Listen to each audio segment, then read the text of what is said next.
Hello, আসসালামু আলাইকুম guys. কেমন আছেন সবাই? আজকে আপনাদেরকে দেখাবো কিভাবে ইনস্টাগ্রামের ভাইরাল ফটোগুলো এক ক্লিকে এডিট করা যায়। হাইপিক নামে একটা অ্যাপ্লিকেশন লাগবে, প্লে স্টোরে অ্যাভেলেবেল আছে। সবাই প্লে স্টোর থেকে ডাউনলোড করে নেবেন। এরপরে ইনফোতে ক্লিক করেন, আপনার পছন্দের মতো একটা ফটো সিলেক্ট করেন, অ্যাডজাস্টে ক্লিক করেন,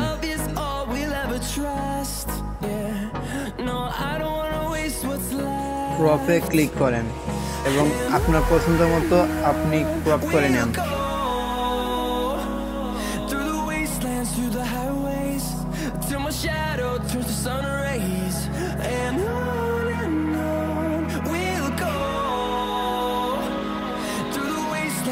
এআই এক্সপ্লেন তো ক্লিক করেন।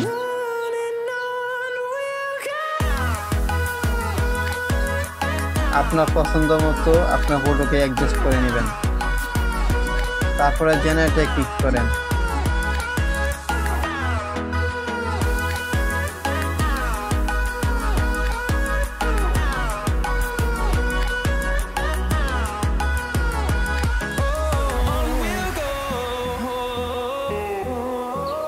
এরপর অ্যাপ্লাই ক্লিক করেন।